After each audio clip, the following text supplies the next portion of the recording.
देहरादून के धर्मपुर स्थित प्राचीन शिव मंदिर में इस वर्ष हो रहा है एक दिव्य और भव्य श्रीमद् भागवत कथा ज्ञान यज्ञ का आयोजन। आपको बता दें कि 13 से 19 अगस्त तक रोजाना दोपहर 2 बजे से 6 बजे तक कथा का प्रवाह होगा। वहीं आपको जानकारी दे दें कि 12 अगस्त को सुबह 10 बजे से एक भव्य कलश और शोभा यात्रा निकाली जाएगी, जिसमें 208 महिलाएं अपने सिर पर गंगा सागर और पंचप्रयाग का पवित्र जल लेकर चलेंगी। यह यात्रा धर्म, संस्कृति और पर्यावरण संरक्षण का संदेश भी देगी। वहीं इस बार की भागवत कथा को खास बनाता है पंचव्यास भागवत का अनूठा आयोजन, जिसमें कई अनुष्ठानों का पाठ होगा। साथ ही कथा के मुख्य वक्ता वृंदावन से आए अंतर्राष्ट्रीय ख्याति लब्ध भागवत प्रभाकर स्वामी श्री मारुति नंदनाचार्य पूज्य श्री वागीश जी महाराज होंगे। आपको बता दें कि यह आयोजन सब सुखी रहे और सब रोग मुक्त रहे की भावना को साकार करने के साथ साथ उत्तरकाशी आपदा के पीड़ितों के लिए भी प्रार्थना का एक मंच बनेगा। देखिए खास रिपोर्ट हितेश शर्मा की UK 24/7 के लिए देहरादून से। देखिए, जो अपना ये सिद्धपीठ प्राचीन शिव मंदिर है, ये 350 वर्ष तो इसको हो ही गए स्थापित हुए हुए। और जो भागवत की जो बात आई है, ये अपना 1997 से निरंतर यहाँ पे भागवत की जा रही है।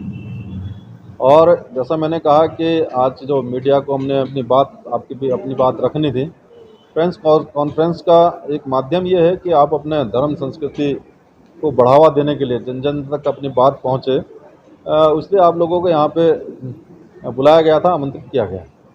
और जैसा मैंने कहा कि इस बार जो अपना भागवत होने वाली है, इसमें जो व्यास जी हमारे आने वाले हैं, वो व्यास जो है अपने अंतर्राष्ट्रीय ख्याति लब्ध व्यास जी हैं, भागवत प्रभाकर हैं, और पूज्य श्री वागीश जी महाराज, इनका नाम है पीठाधीश्वर आचार्य पीठ भागवत पीठ वृंदावन से ये आ रहे हैं। आपकी जो पीठ है वो वृंदावन में मूल रूप से 4 व्यासपीठ हैं, जहाँ से व्यास बन के निकलते हैं। उसमें से एक व्यासपीठ आपकी है। तो ऐसे अपने संत का पदार्पण अपने उत्तराखंड के देहरादून की राजधानी सिद्धपीठ प्राचीन मंदिर में हो रहा है।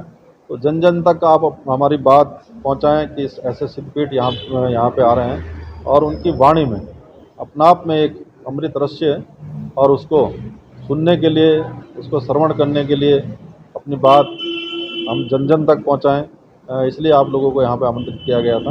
और सबका स्वागत है, अभिनंदन। कार्यक्रम की रूपरेखा क्या रहेगी?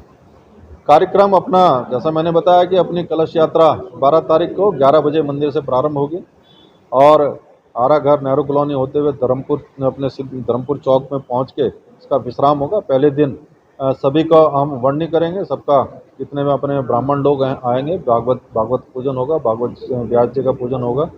और फिर 13 तारीख से 2:30 बजे से 6:30 बजे तक श्रीमद् भागवत प्रतिदिन इसमें चलेगी।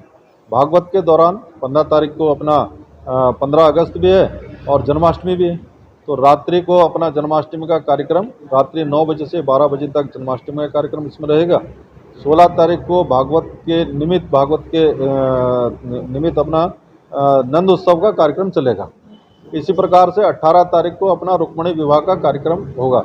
रुक्मणी विवाह में हम कृष्ण जी और रुक्मणी जी का विवाह विधि विधान से यहाँ पे करते हैं। और फिर 19 तारीख को भागवत जी को विश्राम दिया जाएगा।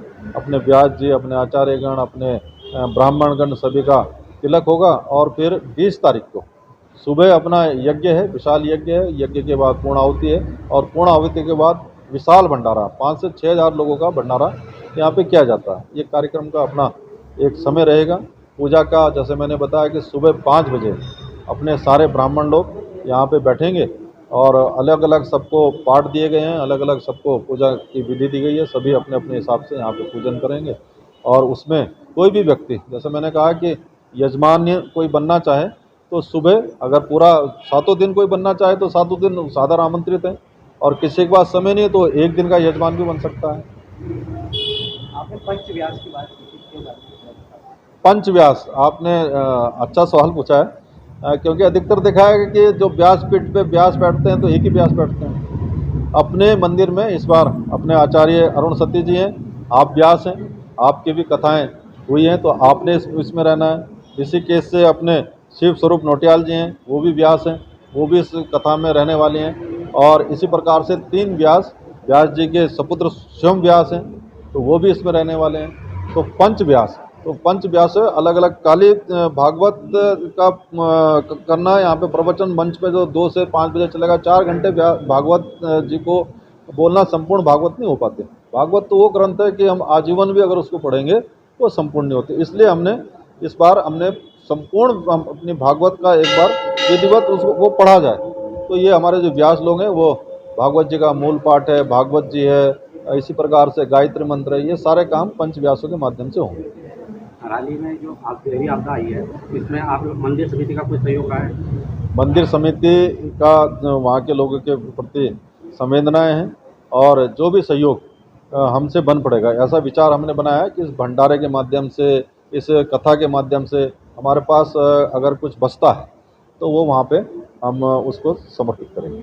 आपने कलश शोभा यात्रा की बात की थी, जिसमें आपने कहा कि कलश शोभा यात्रा इस बार पहले से अलग होने वाली है और भव्य रूप में आप इस बार निकालेंगे, इसका समय और क्या इस बार खास होने वाला है? शोभा यात्रा मैंने कहा कि अभी तक हम 108 कलश माताओं को इसमें रखते थे। 108 कलश माताएं हमारी रहती है। इस बार हमने 208 उसको किया है और 208 कलश माताएं को इस बार हमने उसमें जो कलश माताएं कलश धारण करेंगी, उसमें जो जल है वो जल पंच प्रयाग का उसमें रहने वाला है। गंगोत्री यमुनोत्री का जल उसमें रहने वाला। अपने प्रधान जी उस जल की व्यवस्था कर रहे हैं। गंगा सागर का उसमें जल रहने वाला है। तो वो सारा जल उस कलशों में रहेगा जो अपने वो मस्तक को धारण करेंगे और वो कलश लेके अपना क्षेत्र को पवित्र करेंगे। एक भावना रहेगी कि उनका भी उद्धार हो और क्षेत्र के सभी जनता का मानस का भी उद्धार हो।